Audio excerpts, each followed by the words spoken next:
Hey, what's going on, everybody? What's up, Los Angeles? Welcome in to a special live Rams Skinny. I'm your co-host, Ryan Dyrud, joined as always by my main man, Skinny T. And day 2 of the free agency frenzy, at least within business hours, is wrapped up. Obviously, moves can still happen, and we saw some late ones last night, not by the Rams, but around the league. One USC legend, Sam Darnold, signed late last night with the Minnesota Vikings. Doesn't pertain to the Rams, but hey, some LA folklore there. But talking all things Rams, we put up a show yesterday day one, the signings of Jonah Jackson, Colby Parkinson. And so today we'll talk Darious Williams, talk about the tender for Alaric Jackson that happened, second round tender they give him. Plus, we're obviously going to spend a lot of time talking about this edge position as that market is drying up and the options are getting slim. But thank you all. Come hang out. We haven't done it live in a while, so excited to see everyone come in here, bring your comments, questions. Would love to chat and interact with you all, and hopefully we can start making this maybe a weekly thing. But first and foremost, Skinny T, hair's looking great today. You got the flannel on. It was a cool, crisp SoCal day today. How we doing? Oh man, I had a lot of stock in Brian Burns, and that burned up real quick. And now Daniil Hunter, he's out of it too. But as I was told, keep an open mind. I did a little digging around, found some sleepers that I've fully bought into in the last 45 minutes or so. Love it. From Van Ginkel to Burns. Well, I guess Burns would be first, then the Van Ginkel, then the Daniil Hunter. You know, if you're a day trader for potential Rams edge players, you're in the red for sure. I'm not saying you, just everyone out there, because they haven't gotten anyone. Yeah, I thought Van Ginkel was going to be the true sleeper, super athletic, quintessential Rams kind of guy, and he got scooped up by Brian Flores, the guy who drafted him, real soon. So bummer there, but yeah. We live to fight another day, and yet again we learn that Les Snead doesn't do what Ryan Anderson wants. Well, I blame Sports Illustrated, so that's who I'll blame for that. Since you were the first to get the not the first of like fans, but the first to put the Van Ginkel orb out into the universe, and then Sports Illustrated stole our story. So that happens occasionally. It burns us up, because we're just a couple of little guys here, like a small little company, just a few people trying to do our thing, and then the big behemoth. Much respect for the magazine, but they come and snag our stories. Yeah, take all our traffic. But hey, it's great. We're loving it. It's been fun. It's been a fun free agency. You've been killing it. If anyone wants full updates, which I'm sure many people, especially if you're on Twitter, you get pretty regular and pretty fast and furiously. But Skinny T put together a great free agency tracker over at lafbnetwork.com that gives you every move, breakdowns of all the positions. He's updating the cap there. So everything you need in one place, plus all of our other coverage of the Rams on LFB Network, and obviously right here on the Rams Skinny, whether you're watching on Twitter, whether you're on lafbnetwork.com or our YouTube page. We have our Rams LAFB YouTube page. Would love if you hit that subscribe button. That's Rams only. Or our LAFB Network YouTube page. We have kind of everything over there as well. But let's get into, I guess, the news this morning that broke bright and early here on the West Coast. Always love that. Darious Williams coming back home to LA. We'll call it home. He had some of his best years here in LA. Signs a 3-year, 22 million or 22.5 million. I don't have it in front of me now. 22.5 million deal to be another corner for the Rams. Your thoughts, Skinny, on the signing and bringing Williams back? Obviously, the fans were pining for it for a while. As soon as free agency started, there was a lot of murmurs about everyone wanting Darious Williams to come back, and it gets done. But your thoughts on it? Yeah, they needed to add a corner. He is in fact a corner, and he played well when he was here. Super Bowl run, played a lot of games. That year, I think 97% of snaps that season or something, I believe, was his number. So, opposite Jalen Ramsey that year, and did a fantastic job. And hopefully he returns to that form. Didn't find his footing there in Jacksonville. But as I said before, Les Snead doesn't do what Ryan Anderson wants. Another under 6 foot cornerback in the defensive backfield there. I've wanted somebody, 6'1", 6'2", that you can really rely on going up against really tall against tall wide receivers out there. So, I think you needed to add experience. You needed just a warm body situation. You can't go wrong adding cornerbacks. And this points to adding somebody of size in the draft. I don't know if that's first round or later on, but they still have a good amount of money, and they can go out and target one of those more experienced safety like Justin Simmons, like you mentioned. But there's the cornerback market has gone nowhere so far. Just a couple of guys off the board, so still plenty of options there. The secondary market in general. I mean, yeah, the safeties have got Poyer just signed with the Dolphins 30 minutes ago before I went live or whatever, and that's been one of the only sign. I think Jeremy Chin also signed earlier today, but that's about it. I mean, there's a lot of safeties out there. Obviously, two of those being Rams with John Johnson and Jordan Fuller. But yeah, in terms of Darious Williams, it'll be interesting to see how he fits back with this roster now. Obviously, we know what he did when he was here before. Wasn't necessarily standout great in Jacksonville. It wasn't bad either. I mean, last year, he had 44 solo tackles, 2 forced fumbles, 4 picks still, and 19 passes defended. So not in terms of production wise or playmaker wise, decent stat wise. There's some times he got burned and whatnot, but Jacksonville was just a weird team last year, just up and down, and defensive coordinator got moved on. So, I mean, it was just a weird situation overall. But what'll be interesting is just, seeing, because you alluded to it, like he was playing alongside, Jalen Ramsey, and their best year they had Troy Hill also. And that was kind of the unit now. And now it's like, who's going to be the one? Keller Witherspoon's also a free agent. Do the Rams bring him back? We know about the youth and the inexperience already. We talked about it a ton. Everyone knows about it with the players they have in this secondary room. But we know, so Darius will be the stalwart, the old head, if you will, in the secondary.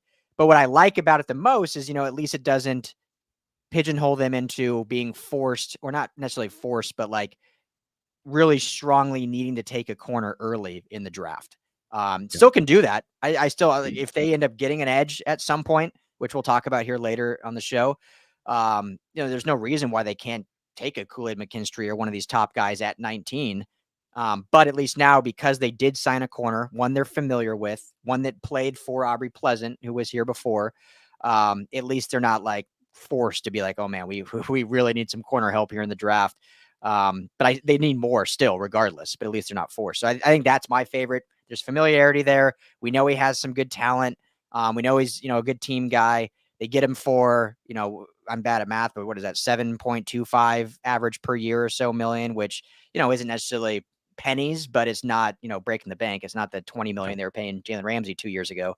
So if they can get the same production, even as last year, 4 picks, 19 passes defend, 40 solo tackles, like that's pretty good production for $7 million a year. So overall, I like the signing. I don't love it. I definitely don't hate it. So overall, it's a good signing. Yeah, and I think it points towards Kobe Durant moving in as a nickel corner probably more frequently. He was kind of moving inside and out in that star role that Jalen Ramsey made very famous for the Rams. So I think that's what that also signals is, whoever's on the outside, Darian Kendrick maybe, fan favorite, Darious Williams, and then you got Kobe there at nickel, and then Quentin Lake at dime. So looking better. I feel good about that. Yeah. I mean, do you think, is it worth it? I know we talked about this maybe just last week, but obviously things happen quick. Like if they can get Ahkello Witherspoon back for a similar price that they got him last year, do you think that's a good move? Because then they're kind of like, I'm not saying it's a all pro unit, but they're kind of set then. When you think about, Ahkello Witherspoon is like a true, your outside guy with Darious Williams. Yeah, you're 2 outside guys, and they have a lot of versatility there. Then at nickel, and with the emergence of Quentin Lake being able to play kind of star and money, they'd have some good versatility there. Do you think that should be a priority? Is like, hey, just bring Ahkello Witherspoon back? Or do you think they go after another big name guy? You mentioned the corner market not moving a lot, or are they kind of set for free agency now and just turn towards the draft? Well, I like Ahkello Witherspoon. I don't love Ahkello Witherspoon. I think he's second or third best cornerback on any other team, and he was the best cornerback last year. He was a bit hurt. I got to give him that credit there, that he, when he kind of started to get beat a little bit towards the end of the year, it could have been injury related as well. He was good. He was serviceable. He did his job very well. I was looking for more splash moves at this, though. I was looking for something that was really going to move the needle. I was looking for the Rams defense to go from around the 20th ranked defense, depending on which metric you want to use, vaulting them back up into that top 10 area. Yeah. And Ahkello Witherspoon doesn't do that for me. I think they've got the money, so I think they should continue to entertain that idea. Just because, I've said it before, this defense didn't lose any games for the Rams, but they didn't win any games for the Rams. And there's just going to be days where, maybe Stafford is off, Kyron Williams is off, Puka's off, and that's when the defense has got to be able to come in there and go get a turnover, make a big sack, get a big third down stop, something like that, some game-changing move. And we just didn't see that in 2023. And so far with these moves, that isn't what I'm looking at. Darious Williams is a step in the right direction. But I'm still open to more steps being taken. There's talk of trading up in the draft to go get a Terrion Arnold or an edge rusher. That would be very un-Rams of them. Yeah, especially in the first round. But maybe that's what they're thinking, that they're going to take a swing at one of those guys. It's still a bet, but it's a good bet. If you go top 10. Yeah, for sure. And they have the draft capital to do it. Obviously, 11 picks in this draft, having a first rounder. They're kind of on that fringe at 19, where, you still a lot of talent there. And especially if a lot of quarterbacks go like is expected this year, some top tier talent, which they would need, is going to fall to that. But, if you move up to, say, a 12, 13, 14, obviously that just expands your talent level that you can potentially get in terms of, because I feel like when you look at the draft, take out the quarterbacks, but like 1 through 15 are seen as guys that are like elite game changers with potential to be kind of, roster builders around. 15 to 30 are like plug and play guys you hope can start right away. And then obviously after that, it's kind of like, we're just hoping guys that can re-sign to a second contract, which doesn't always happen. Obviously you find gems like they did last year, knocked out of the park. So we'll see. Let's just, questions. Yeah, we're live. We can just talk.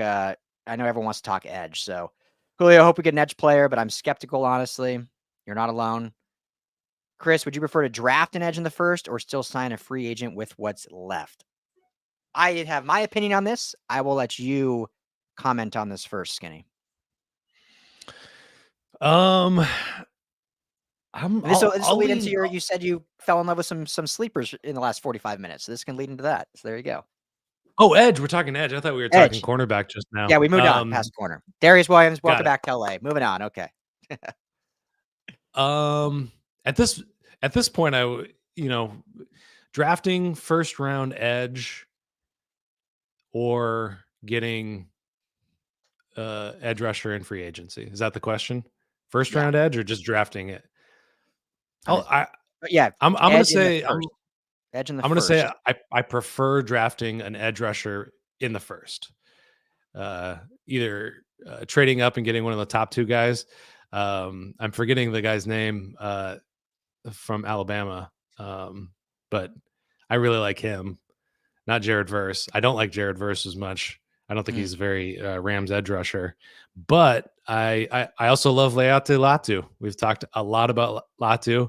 He's smart. He's not the most explosive athlete. He's a good athlete. He's no slouch for sure. And he's got great production, and he uses his hands and his feet at an elite level beyond just about anybody in the draft, probably, I would say. And that's a thing that you can just skip in coaching.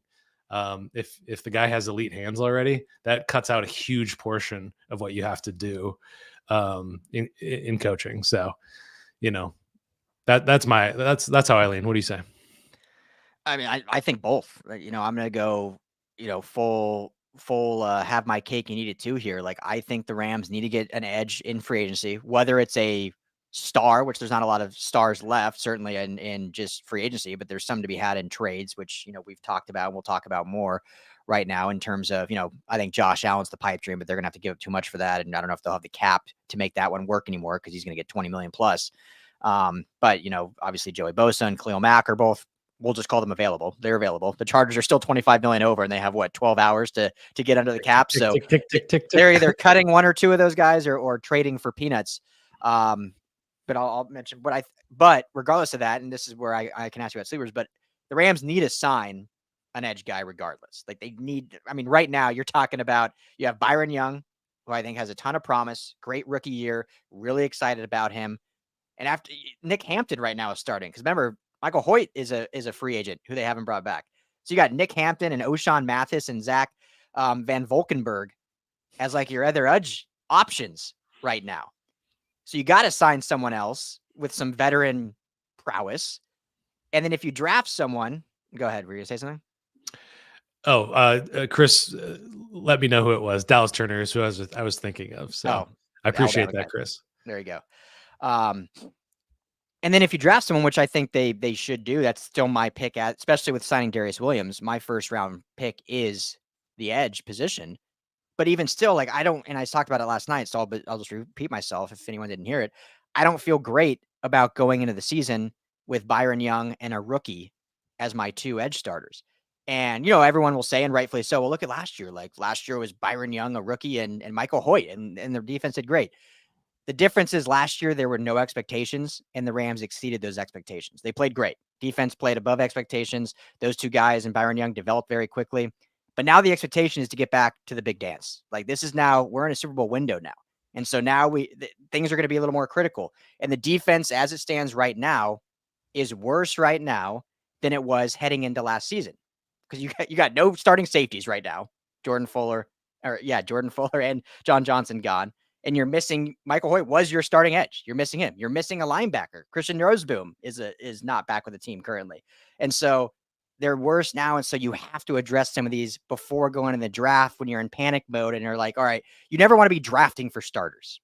That is not what you want to do. The Rams have been knocking these out of the park these last couple drafts, specifically last year, because last year expectations were low. It was a remodel year. They could get creative with it.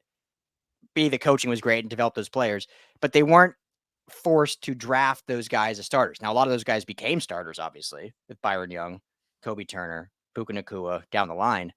But when you're trying to be a Super Bowl team and you're having to draft your starter, that's not a spot you want to be in. Now, those guys you want to become starters for sure. So I don't want to get misheard there. That you build your team through the draft, but you don't want to expect those guys to be your starters in training camp. So long-winded answer, but the Rams need to sign an edge guy, whether it's one of the top tier guys left, which isn't many, or toss it over to you, maybe one of these sleeper guys that you've fallen in love with in the last hour.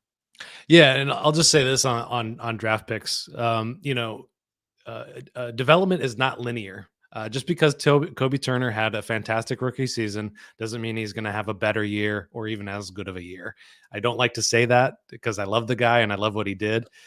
Same thing for Byron Young. So that's not that's not to be expected. And just to add, while you're like, I love the Gift Smith hire. I think it was a great replacement, but losing Eric Henderson is a huge loss on the defensive line coaching staff. And so I don't want to be misheard here. Like we're not here doom and gloom. Rams have done good so far. I still have a ton of promise, but just pointing out like, it's not all butterflies, unicorns, and rainbows. Like that is a big loss losing Coach Henne. And Gift Smith, I think, is great. But you look at the Chargers defensive line last year with a lot of star talent, left a lot to be desired, unfortunately. That is a scary point. So let's move on to the more optimistic. Let's take a look at the guys that are still left over at edge rusher in free agency. You got Chase Young, Jadeveon Clowney, Carl Lawson. So I mean, those are kind of guys at the top. I'm not sure if I would put Lawson in that category. I'm reading the list off here. Yeah, but Calais Campbell, but you're getting into guys that aren't necessarily Rams types, and none of those guys are really the Rams types. They're more hand in the dirt kind of 4-3 front kind of guys, rather than if you just picture Leonard Floyd, he's standing up. It's Mm-hmm. he's dropping into coverage. It's a much more dynamic position rather than just a pure pass rusher, just a guy coming off the edge. So didn't like what I saw from Chase Young. Janavian Clowney has never been super impressive. He's had good production, but I think the top end is really tapped. Do you have different thoughts on that? Yeah, just purely free agent wise, like Chase Young intrigues me. Obviously, the trade happened, and it was, there's the film of him with like really low effort with the Niners, and obviously didn't push them over the edge. But as a former like number one overall pick and who had some productive years in Washington, and seeing how his stock is plummeting and he can be had probably for fairly cheap, um, it intrigues me because he's still a young guy. And I think the Rams are cocky enough where they're like, we can get the most out of this guy. Like, this is a guy that you know was a former number one overall pick, and like I just said, had some good production on tape over his early part of his career, and then just kind of fizzled out, and for whatever reason just didn't mesh with the Niners over there. So, and it's a guy that maybe he says, hey, it didn't go down well with the Niners for whatever reason.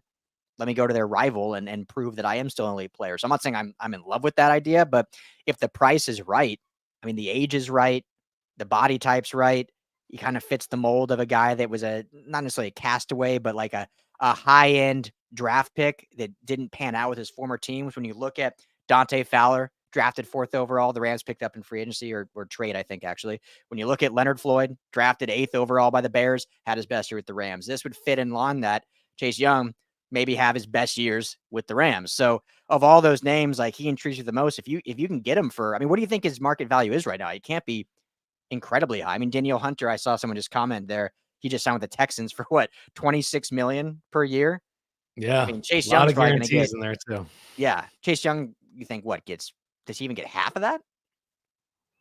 Probably not.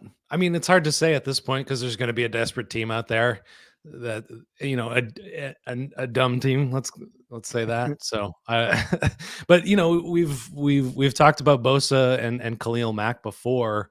I mean, what's your pitch for those guys? I'm more on the Mack side. Great production, healthy. Um, Yeah.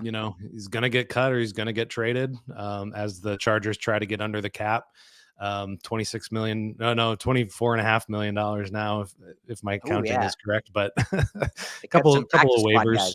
waivers, couple of waivers earlier today, but yeah. I, Um, you you what's your, oh, go ahead. I was just say you're pro Mac over Bosa, right? Just because, I mean, bottom line, the health has just been bad. So having him in there as your kind of 3 down guy, I Yeah. don't love it. Yeah. I'm torn. So if we're going off this, I mentioned earlier, like, Rams should be all in. Once Danielle Hunter signed, I tweeted that the Rams should be all in on trading for one of these guys. And I said that because obviously one of them is probably, I'm not saying 100%, but like 99% sure, 99.9% sure one of them will be cut. But I said trade because that ensures you don't have to compete with the open market. Like, you Yeah. trade a 7th or whatever, a 6th, and then he's on your roster, and then you can renegotiate from there. You don't have to deal with, his price potentially going up, either player. So that's why I said trade. But for all intents and purposes, let's just say both are going to be on the open market. Let's just say both get cut for whatever reason. I'm torn because Mac career last year, 17 sacks, healthier, obviously. Dude can still play, but he is 33 years old. We saw the drop off Von Miller that, the Rams dodged a bullet there with Von Miller with that contract. And we saw his massive drop off this year. I'm not saying Mac's going to have that. Van Ginkel, they're just teasing you there. Love you, Chris.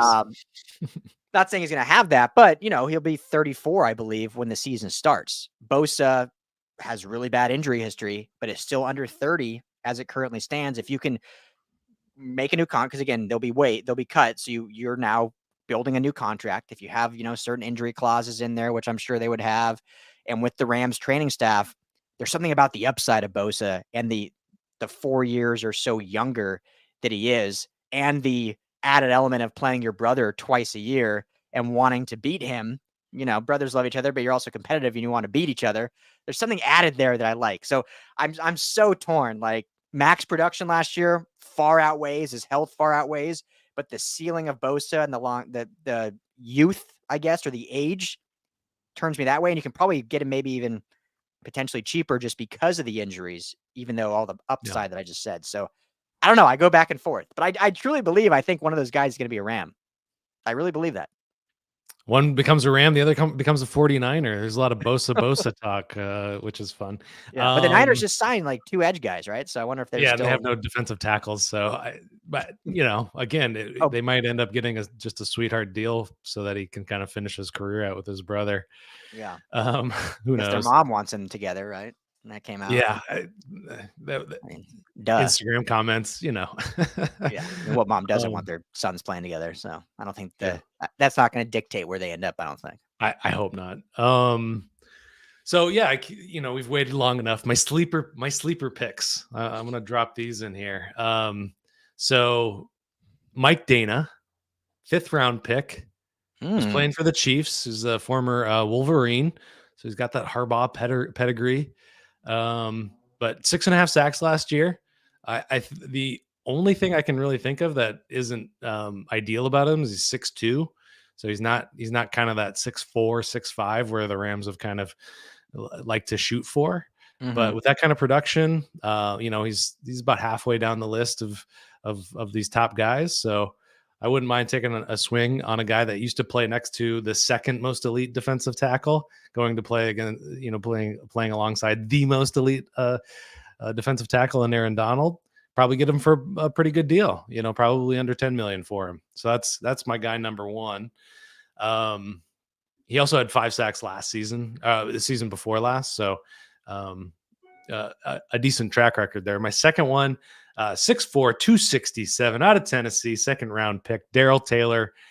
I was playing for the Seattle Seahawks. Yeah, I was going to throw him out there. Oh, cool. Yeah. 5.5 sacks last year. Not the best production, but that defense has been just a wreck. So, and the fact that Mike McDonald hasn't pulled the trigger on re-signing a guy like this, they're probably not competing for him. His defense looks a lot different than Carroll's defense looked in the past. So, those are kind of my 2 sleepers that you can probably get for under 10 million, maybe right around there. Yeah, I'd be all in on Terrell. The only thing with him is he's a restricted free agent, so that obviously makes things a little more interesting. I think he still can be had, but that obviously I don't even know what they, but that that just changes things a little bit. That the Seahawks obviously have a little bit more staying power there, but the fact they haven't done anything could still be an option. I also just thrown out a couple other names. We mentioned Clowney. I know everyone always brings his name up. Like, yeah, sure, why not? Bud Dupree, a guy, on the other side of 30, but some production there. I like Charles Harris, from the Lions. I believe he's still available. This isn't the list I'm looking at isn't fully updated, but anyone in the chat, correct me if I'm wrong, but I think he's still available. And then the other guy I was going to mention, I had it, and then of course now I lost it. You could go real old and get like a Melvin Ingram, Justin Houston's preserving, if you want to go like a real old school guy. But the other one, if you're going strictly for a guy to come in for a year while you draft someone at 19, I like Kyle Van Noy a lot. Kyle Van Noy, great season last year, joining late with the Ravens. Big pedigree, played for a year in LA with the Chargers, so he knows Gift Smith. And there's some familiarity there. Could get him fairly cheap, good team leader. So he's a guy, I think if you just get a 1-year deal, you're going to get some production out of him. He's a solid player. And then that allows you to draft a rookie, but you're not forcing your rookie to be a starter right off the bat.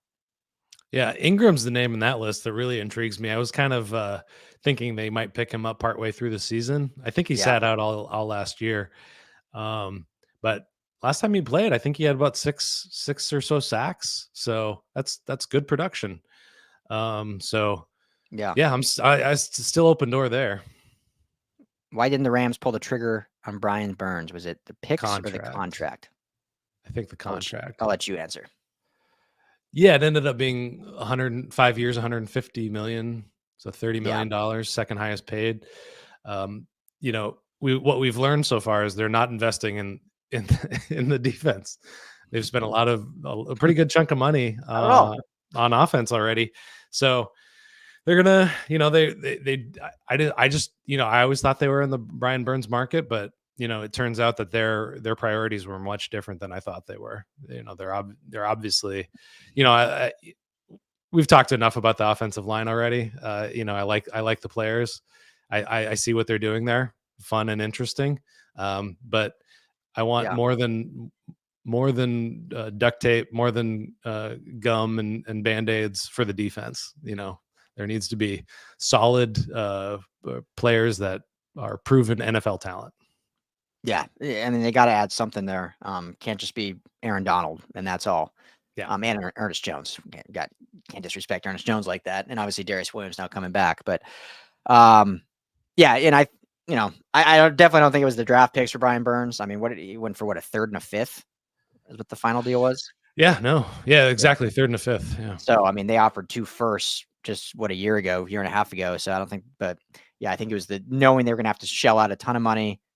His production was down last year, which is why he went for way less draft picks, obviously. And everyone's production was down in Carolina, so hard to fault him for that.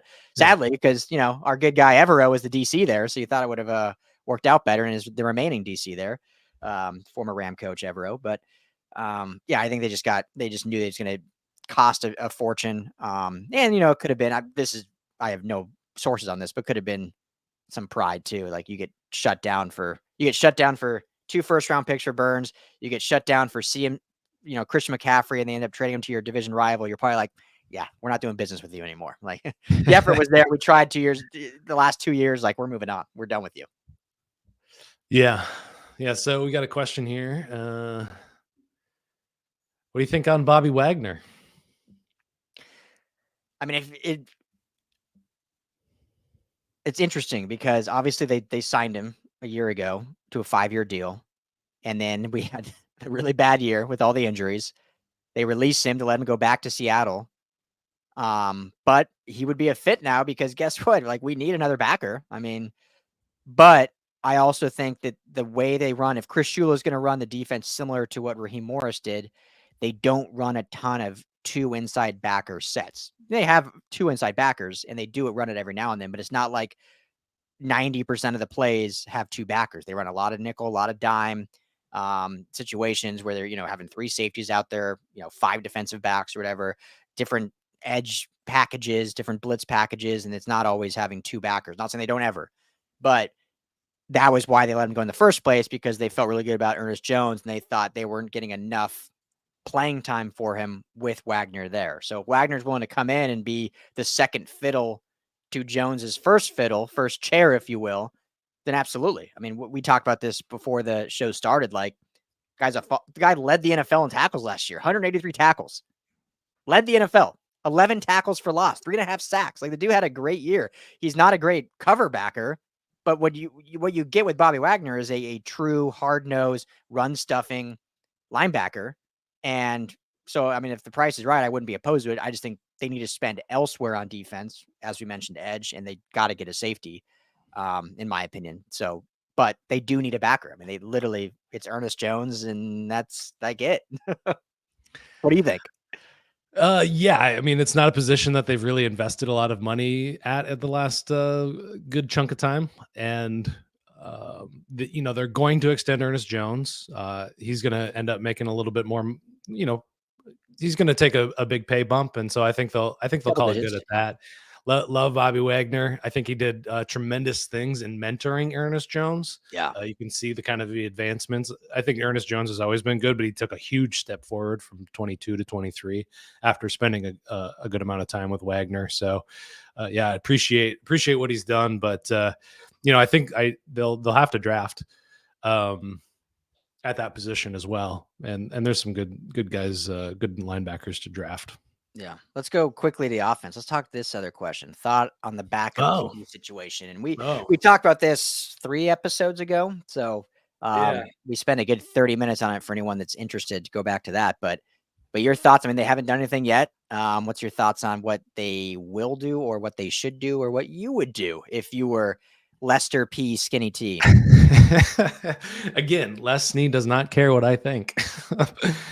You should. Apparently, he should. We are the most influential Rams podcast. I say that as a joke, just so all of you know. Yeah. Spencer Rattler is my guy. Probably third rounder. I've That's your guy, been huh? talking him up. That's my guy, huh?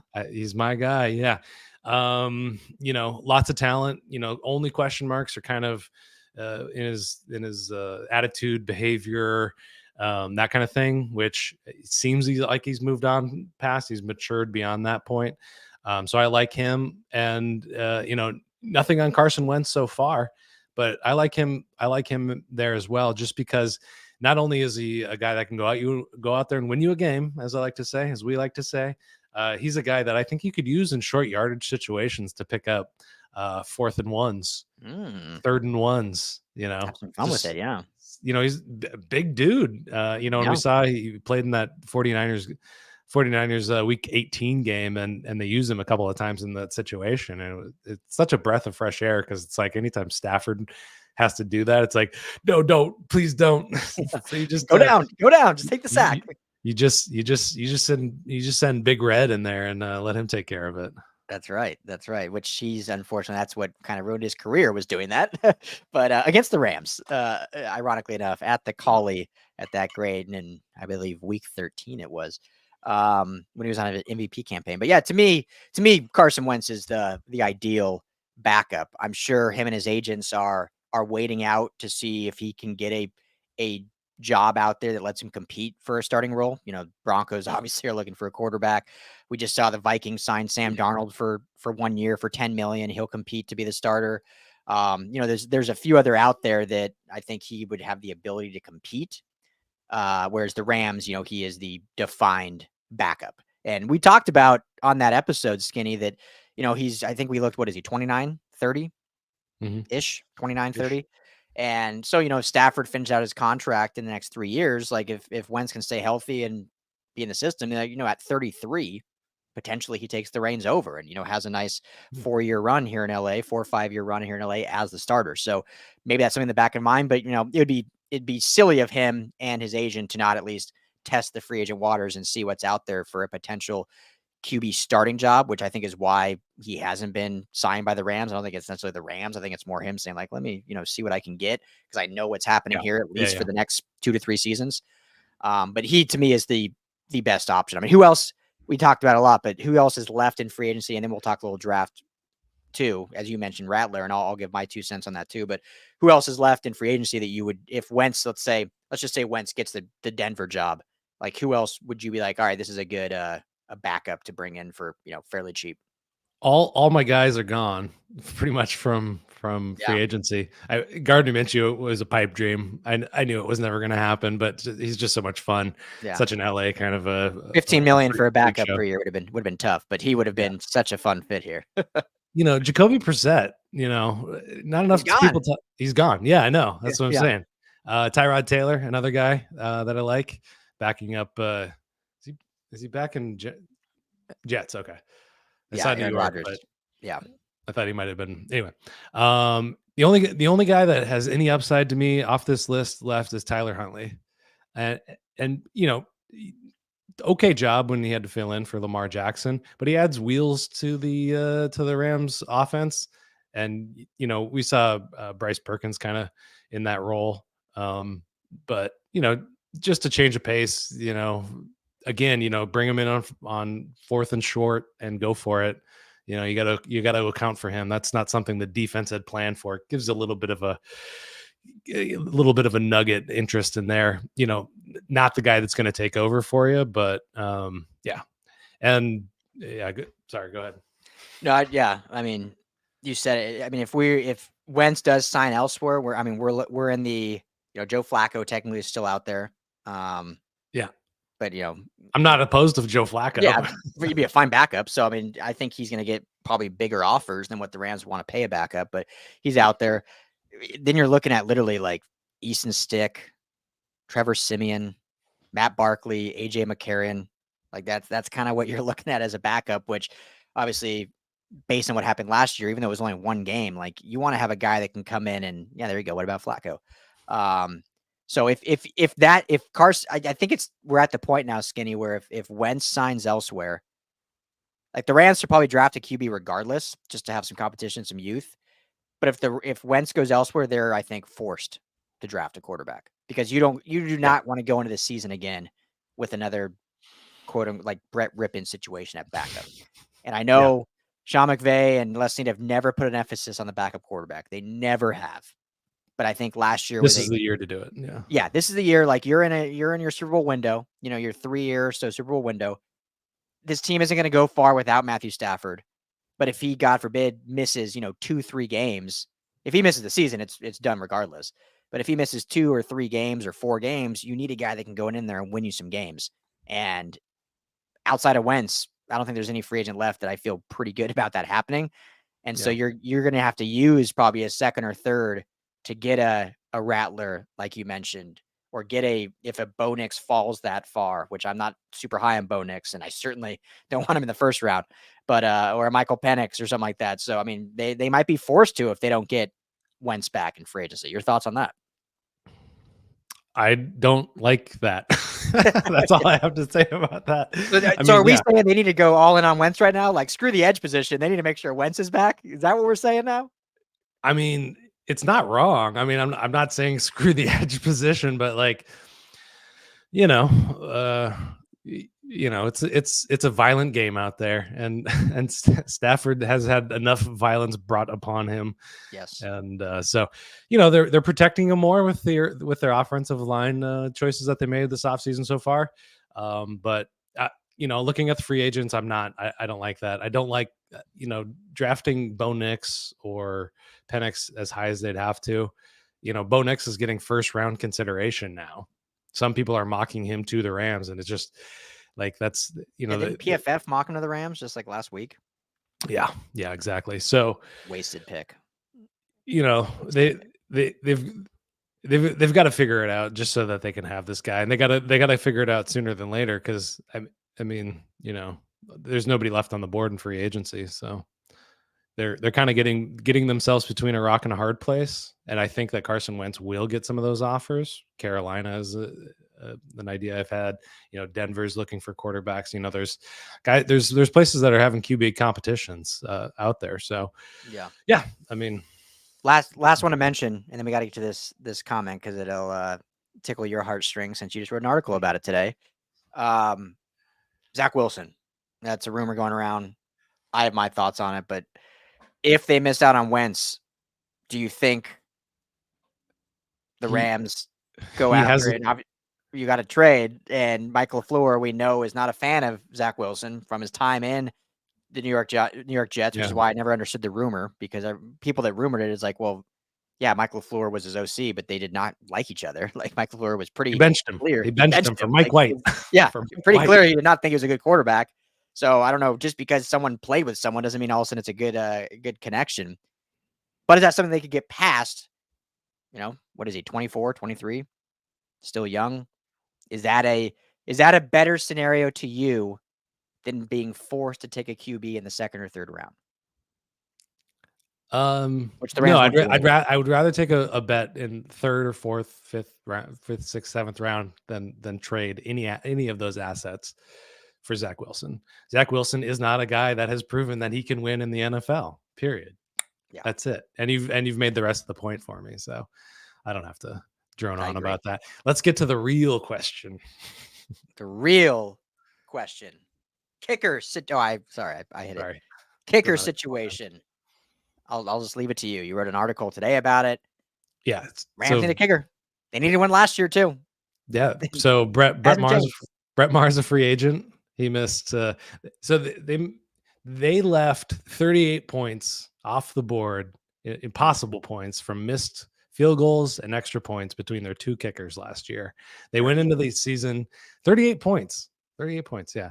20. The Rams point differential last season was 27 points. So wow. I mean, it doesn't correlate exactly, but they're like they lost a few games by anyway. They went into the season with Tanner Brown last year, ended up this whole bad situation, ended up with Brett Maher. He's a free agent. I don't feel great about them re-signing him, although he does hail from my hometown, Kearney, Nebraska. That's right. Love That's him for right. that, but I don't love him for this job. So there's exactly one free agent remaining that I would sign. Nick Folk. He's nearly 40, which isn't a bad age, not for a Yeah. kicker anyway. But he had Bias the much? what's that? Bias much? Not a bad age. Not a bad age. I don't know. But yeah, he led the league in field goal percentage made last year, so that's a good sign. Made most of his extra points, so that's the only place you're going. Otherwise, you're drafting a kicker or you're getting one as an undrafted free agent. It's never been a great way to go about it. Go find me a Brandon Aubrey. Go scout the MLS. That's where the Cowboys found him. That's and this is such an annoying conversation to have because the Rams have treated this position like an afterthought since Matt Gay, and since before that, yeah. Matt Gay was you're right about acquisition. Yeah, it just worked out. Yeah, I totally blocked that part out of my mind. And they have to treat it with a certain amount of seriousness because they're leaving points off the board. Points win games. This game is about scoring points. It's about winning games. It doesn't matter if you get yourself to the 30-yard line and then miss a field goal. This is kickers are on the field for like 10 snaps a game. Name me another player that's on the field for 10 snaps a game that has that impact. Such an impact. Yeah. No, it's so true. I mean, it's not a fan favorite position. They get the most hate, the most jokes about, but when you don't have a good one. It's pretty clear when you don't have the good one. And the Rams, since Zerline was their last like actual kicker they invested in, and they let him go.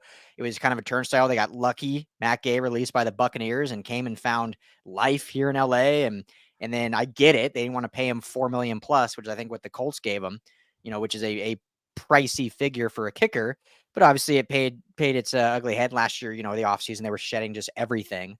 So it was kind of a tough situation. But now it's really hurting. You think about the fact that, Matt Gay obviously gone, still having success. Cameron Dicker was on this roster, and now he's a Pro Bowler with the Chargers and like one of the best kickers in football.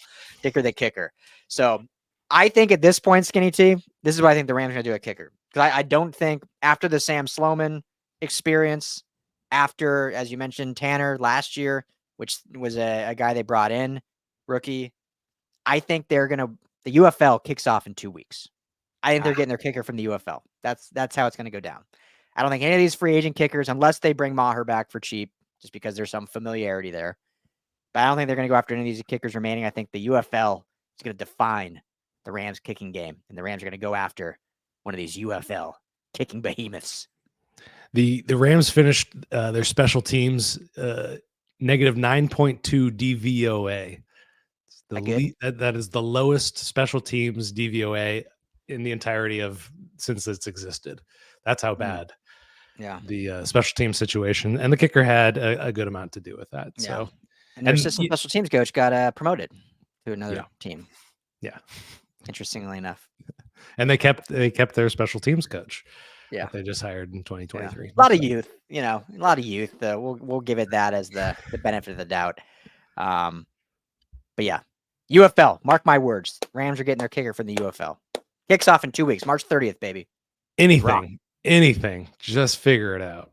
Yeah. So, all right. Anything else you want to touch on? Yeah. Quick question here. Safety we didn't situation. Talk safeties at all. Here we go. Yeah. I'm still holding out that they're able to get Jordan Fuller back. That's where I want them to go. I'll just familiarize myself again with who's left in safeties. As we mentioned, there's a lot. Cameron Curl, Julian Blackman, Jordan Whitehead. Tashawn Gibson is an old man, but an interesting name there. Quandre Diggs, Justin Simmons, obviously. Yeah. I think Jordan Fuller's number one, but I think they've had a good track record of finding these guys in the draft in later rounds. So I don't mind them going after going that way. Justin Simmons, Ryan has been banging the table for him, and That's my great guy. great veteran option. Do you think they're officially priced out of that now, or do you think there's still options with restructures and whatnot? I mean, if we know the Note Boom's restructure is coming, has to be. We know that's coming, which I believe is about 10 million in relief. We mentioned last show that I believe they can do a Stafford restructure which could give them a 20 million or so. So that's 30. If that's true, I'm not a numbers guy. I'm not going to sit here and say I know the cap super well. But I just don't know if that means they're going to give that all to a big name safety, or that means they're going to do, re-sign Fuller, go get one of those sleeper edge guys you mentioned, and then go into the draft set with that. So at this point, after paying big money for Jackson, after getting Parkinson and Darious Williams, I can't see a big name safety being the guy anymore. Justin Simmons, and Eddie Jackson, any of those guys that kind of you mentioned. To me, I think they got to get Fuller back, and then you run it back with Fuller, Yeast, Quentin Lake as kind of your star money guy, and then you draft someone, which I love. If they can get a Kalen Bullock in the 3rd or 4th round out of USC, Yeah. I know, obviously I talk a lot of LA prospects, but I know them the best since we cover SC and UCLA. But Kalen Bullock reminds me of Justin Simmons, the way he plays, a true free safety, a center fielder, a ball hawk, led the team in interceptions 2 years ago. This past year was just a terrible year for the defense. But I don't think that's a slight on Kalen Bullock. And so he's a guy I think that, if you have some consistency with Jordan Fuller, you had guys in Russ Yeast and Quentin Lake at least play at the NFL level, you can bring Kalen Bullock along slowly, and he can take over in year 2 as kind of your true free safety. So that's probably the route I'm not saying they're going to do. That's what I think they'll do now based on the money situation. 2 days ago, I was all in on Justin Simmons. I don't know if they can afford him now, based on what they've spent. Here's a really good question from Willie Bowen here. He's asking about adding a fullback, and the changes that they made with the offensive front, the offensive line, that is, it does signal that the Rams are looking at being a much more physical team. So I don't know if it's a fullback exactly. I don't know if it's 12 personnel, but what a change would that be if they go from 11 personnel to 21 or 12 personnel, two backs and one running back, or let's just start running the I formation and the wishbone. Let's just go real old school and totally let's go Leatherhead style. Just change it up completely. Yeah. I'm not opposed to this at this point. I like the physicality. I like the toughness that they're projecting right now. Yeah. I'm not opposed to it. I don't think it'll happen. They've showed, McVay's run plays, right, with Ben Skoranek back at fullback with a tight end playing kind of in fullback in certain plays. But to me, that's more the most we'll see of it. I think they'll do some plays like that. I can't see them allocating money to a specific fullback, but that's just me. Colby Parkinson, their new tight end, has run out of the backfield, so that might be the version that you're looking for, Willie Bowen. There. Yeah, there's your Xander Horvath right there. His name is just Colby Parkinson, hailing from what? Didn't he go to is he from Westlake or something from right here in LA? Yeah, and Stanford grad. I always like those West Coast Ivy guys on the Rams. Great head of hair. Great head of hair. That too. We know that's important on the Rams skinny. Just to answer this, we'll see what the total price is, swing timer. What do you think Fuller's going to get? We haven't talked a ton. Because I think, Simmons' cap hit with the Broncos when cut was 18.5. He's not going to get that on the open market. But I still think he can garner, 8, 9, 10, 11. I know that's very broad, giving you 4 million difference there, differentiator. But, just based on, he's led the Broncos interceptions at the safety position since he was drafted in 2016. So I still think, he is 31, but was a Pro Bowl. It was an all pro, just a year ago. So I still think he's going to get double digit to me, Fuller feels like, because of how deep the free agent safety market is in that 6-7 million range. But what do you think, Skinny? Yeah, I'm just going to take a peek and do a little cheating to so PFF's projection. We're not PFF evangelists, but the guy that does this is pretty good at these. 2 years, $4.63 million year average. So, For Fuller? yeah, for Fuller. So, yeah, 2 years, 9.25 million Yeah, is for kind that of you what he's gotta you projecting. gotta bring him back for that. Yeah, yeah. Does it say does he have Simmons on there? I'm just curious. I don't think so. I don't think they add the guys that got cut. But Got cut. It'll be yeah, double that though, I'll tell you that. It'll be double that for yeah. sure. And as the days go on, if these guys don't get picked up, that just makes it a little bit cheaper. So Yeah. So we'll see. But yeah, I'd love to get Fuller and now Kalen Bullock would be mine. Let's get to a few more of these. Why not? yeah. Late arrival, but I got a bad feeling about Hunter going to the Rams, but I still think you guys were wrong about Dotson. Have you not seen already how that's a steal? The D will get better soon. Thank you, Muffin Man, Um, for the comment. Go ahead, Skinny. let's see here. I don't think it's a steal. I think they paid a good price for him. But I the D getting better. That's the part that I'm not entirely sure on. That's the I'm not sure on it. I'm keeping my open mind and wait until they see what they do with the rest of the free agency and the draft to kind of give my final report on the defense. But I don't see this defense getting markedly better unless they invest at the edge. You'll have to go back and listen to our sleepers that they could add. We both had a couple, but yeah, I mean that's that. I don't know if I answered that question fully, but I see what how the benefit of what they're doing along the offensive front, and how the offense is going to improve from that. But I came into free agency with tons of question marks about the defense, and I'm so far still have all of those questions. I don't. Darious Williams is a good addition, but he doesn't answer all the big questions, and the biggest one was at edge rusher. Yeah. Yeah, and I don't need to add much to it. Again, appreciate the comment. We didn't dislike the signing. Love the player. Love Kevin the player. Dotson was like our biggest, bring back free agency. It was just, when you look at it's a high price. To your point, Muffin Man, like I think the thought is seeing some of these guards that have gone since him for a higher price tag. Great Like point. I get that. But it's just when you look at that position in general, allocating when you look at the cap, I know they pushed a lot of it to later, but it's basically what 25 million in cap to the Jackson and Dotson, right? For this 24 Yep. cap hit. Little It's just a big number for the guard, but they're obviously putting a premium on the offensive line, which is great. Got to protect Stafford, got to have the run game going. So hopefully that'll work. But and just to say it again, as your later rival, I love that the physicality that they're bringing to the line of the scrimmage. Changing how they're approaching the game of football in a big way. And I was thinking about it this afternoon.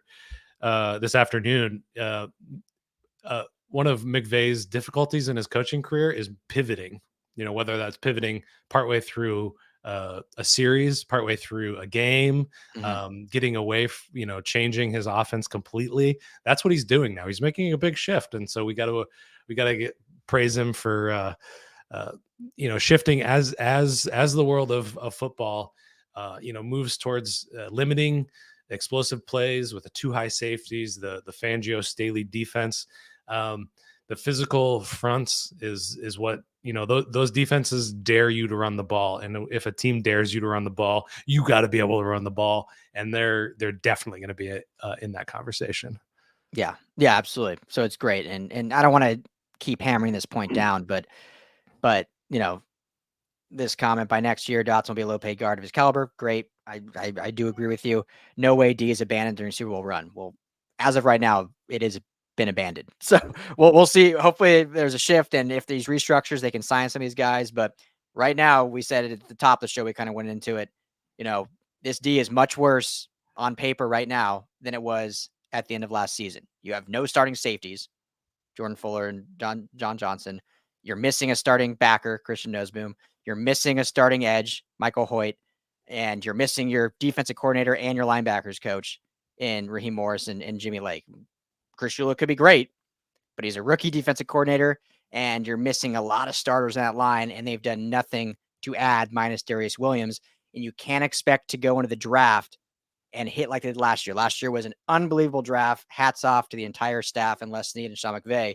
But to say, and I'm not saying you're saying this, I'm just on my pedestal talking, so I'm not saying you're saying this, but to say on a Super Bowl run, we'll just draft our starting defense, that is not the way to do it. You can't expect to hit on all your picks and have a Super Bowl caliber defense. Let's hope they do.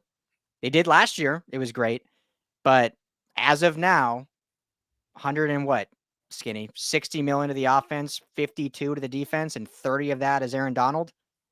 You got to do something more for this defense in this Super Bowl window, because last year's defense exceeded expectations.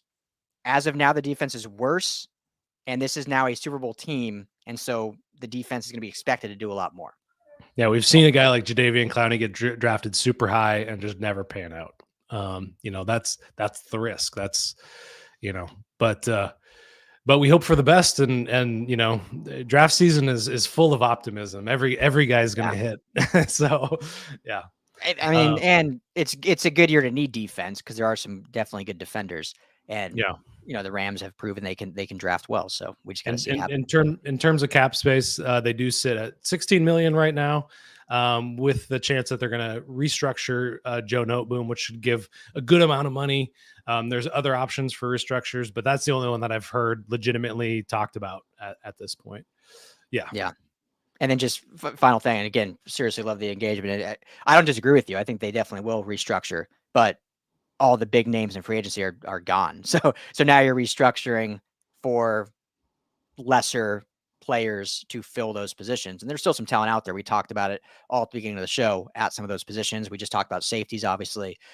So that can certainly happen. And if they do, then all these look absolutely fantastic, and the offensive line is solidified. They got some defense, so let's hope that happens. Still questions at this point, though. Just questions right now. Yeah. So we can't sit here behind a desk and say they're going to build a Super Bowl defense with what we see the cap space at now. Let's hope. And as soon as it changes, as soon as they answer those questions, I don't mind admitting that I was wrong. Yeah. We're not even being wrong, just saying we were just waiting and seeing, and now we see, perfect. And they answer the questions. They answer the questions. Yeah. So, anything else, Skinny T? I think we're at an hour now. We weren't even planning to go along. We love everyone in here. This has been amazing. But this is incredible. Thanks so much to all you guys for hanging out with us and listening to us talk Rams, which is our favorite thing to do. And it's great to have community. And I love what's happening with the Rams Skinny community. If you're not following, subscribe and like and comment and do all the things. Yes, please. Like and subscribe. Rams LAFB is the YouTube channel. LAFB Network, where you can find all of our stuff. .com. Obviously, tons of Rams content. Plus, if you like USC and UCLA, or if you do want to know about the Chargers, we got that all there as well. Skinny T does a great job. Our full free agency tracker's up there with tons of information, everything you need. Just go ahead and bookmark that. That'd be amazing. But thank you all for hanging out with us. It's been fun. We'll try to do. I think we need to do live more often. Skinny T. We need to do live more often. Good response. Yeah, always really great. Impressed with you. Really impressed with us. Look at us. Anyone new listening, shows come out every Monday and Thursday. Or I guess probably more like Tuesday, Friday. We record Monday, Thursday. But we'll try to do more live here on the Rams Skinny. So thank you all. It's going to be a great, officially tomorrow is the start of the new league year. It's always funny. Mondays, the tampering period begins, but everything breaks then. But officially tomorrow, all those deals become legitimate. And the new league years, that's when you'll see the LA Rams Twitter handle tweet out the official signings of all these guys. And hopefully we'll hear of some restructures, and hopefully we'll hear of some more signings to answer some more questions.